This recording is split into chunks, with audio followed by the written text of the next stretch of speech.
கால நேரத்தை வீணாக்கிறாதீங்க. என்னதான் அது ஃப்ரீயா கிடைச்சாலும் கூட அது இந்த மாதிரி ஒவ்வொன்றும் கால நேரம் அறிந்து செய்ய வேண்டும். காலத்தே பயிர் செய் அப்படின்னு சொல்லி கொடுத்துருக்காங்க இல்லையா, அதை மறந்து. அனைவருக்கும் என் இனிய காலை வணக்கங்கள். என்னுடைய பதிவுகளை தொடர்ந்து கேட்டு வரும் அனைவருக்கும் என்னுடைய மனமார்ந்த நன்றிகளை தெரிவித்துக் கொள்கிறேன். இன்றைய பஞ்சாங்கம் பார்ப்போம். இன்றைய தேதி 17ஆம் தேதி 9ஆம் மாதம் 2025 புதன்கிழமை, தமிழ் மாதம் புரட்டாசி. இன்றைய சூரிய உதயம் 7:08க்கு, சூரியாஸ்தமனம் 7:07க்கு. இன்றைய திதி தேய்பிரை ஏகாதசி. தேய்பிரை ஏகாதசி ஆங்கில தேதியின் முறைப்படி 18ஆம் தேதி விடிய அதிகாலை 2:10க்கு முடிவடைந்து துவாதசி ஆரம்பமாகும். இன்றைய நட்சத்திரம் புனர்பூசம். புனர்பூசம் நட்சத்திரம் இன்று காலை 8:56க்கு முடிவடைந்து பூசம் ஆரம்பமாகும். இன்றைய யோகம் சித்த யோகம். நல்ல நேரம் காலை 7:06 8:36 வரை. அதன் பிறகு மத்தியான வேளையில் 2:37 4:07 வரை. இரவு வேளையில் 8:07 10:07 வரை. இன்றைய ராகு கால நேரம் மதியம் 1:07 2:37 வரை. யமகண்ட நேரம் காலை 8:36 10:06 வரை. கூலிகன் காலை 11:36 மதியம் 1:07 வரை. இன்றைய சந்திராஸ்தம ராசி வர்ச்சக ராசி அன்பர்களுக்கு இன்று சந்திராசமம். இவர்களுக்கு இன்று அதிகாலை 2:28க்கு சந்திராசிரமம் முடிவடைந்து அதே வேளையில் தனுசு ராசி அன்பர்களுக்கு சந்திராசிரமம் ஆரம்பமாகிவிட்டது. இன்றைய ராசி பலன்கள் பார்ப்போம்.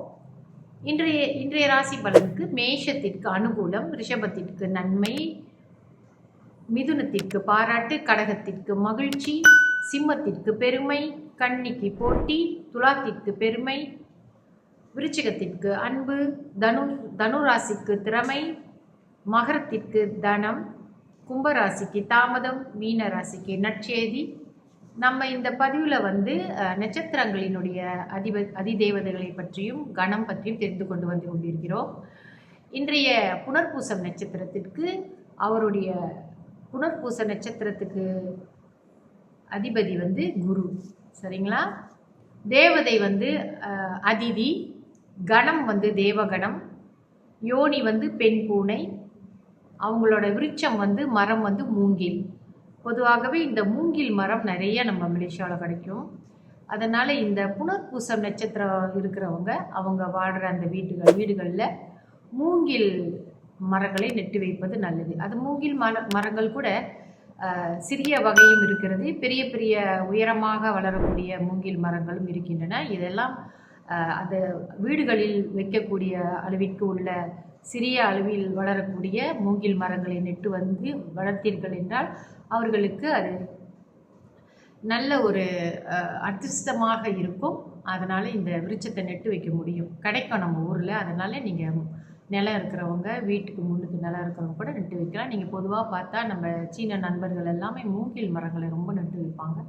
அந்த மாதிரி இந்த புனர்பூசம் நட்சத்திரம் உள்ளவங்களுக்கு மூங்கில் மரம் ரொம்ப ஈஸியாக கிடைக்கக்கூடியது, நல்ல ஒரு பலன்களையும் கொடுக்கக்கூடியது. சரிங்களா? ஓகே, அடுத்தது இன்றைய சிந்தனைக்கு நம்ம பார்ப்போம்.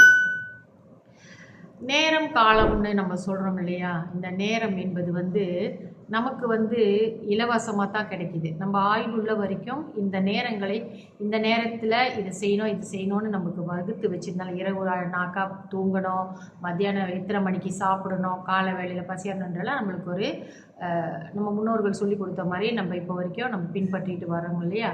ஆனால் இந்த கால நேரங்களை பயன்படுத்துவது நம்மளுடைய சொந்த விஷயமாக தான் இருக்குது. ஆனால் அது இலவசம்தான். இந்த கால நேரம், அதாவது நம்ம ஆயுள் காலம் தான் கணக்குக்கு அது நம்ம ஆயுள் காலங்களை தான் நம்ம செலவு பண்ணிக்கிட்டு வரோம். அப்போ நம்ம என்ன செய்யணும் அப்படின்னு சொன்னாக்கா, இந்த நேர காலத்தை நல்ல முறையில் செலவு செய்கிறதுக்கான ஒரு பண்புகளை வளர்த்துக்குங்க. ஏன்னா இலவசமாக வருதுன்னு சொல்லிட்டு காலத்தையும் நேரத்தையும் தவறான விஷயங்களில் போய் நீங்கள் வீணடிச்சுட்டு இல்லாமல், இது இலவசமாக கிடைக்குது, நாளைக்கும் நினச்சா நான் ஃப்ரீயாக இருக்கலாம், இன்றைக்கும் ஃப்ரீயாக இருக்கலாம் அப்படின்னு இஷ்டத்துக்கு செலவு செய்யாமல் அது அந்த கால நேரத்தை நல்ல முறையில் செலவு செய்து அதை நல்ல ஒரு பெனிஃபிட்டாக மாற்றிக்கக்கூடிய அறிவு மனிதர்களுக்கு உண்டு. அது அந்த பண்புகளை நம்ம வளர்த்துக்கணும். ஸோ ஃப்ரீயாக கிடைக்குதுன்னு சொல்லிட்டு சும்மா சோம்பலாக கால நேரத்தை வீணாக்கிறாதீங்க. என்ன தான் அது ஃப்ரீயாக கிடைச்சாலும் கூட அது திரும்பவும் வராது.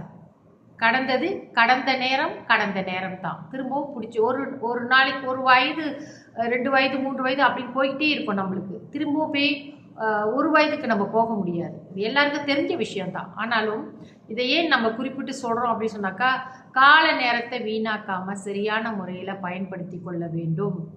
அதுக்கு தான் சொல்ல வரேன்.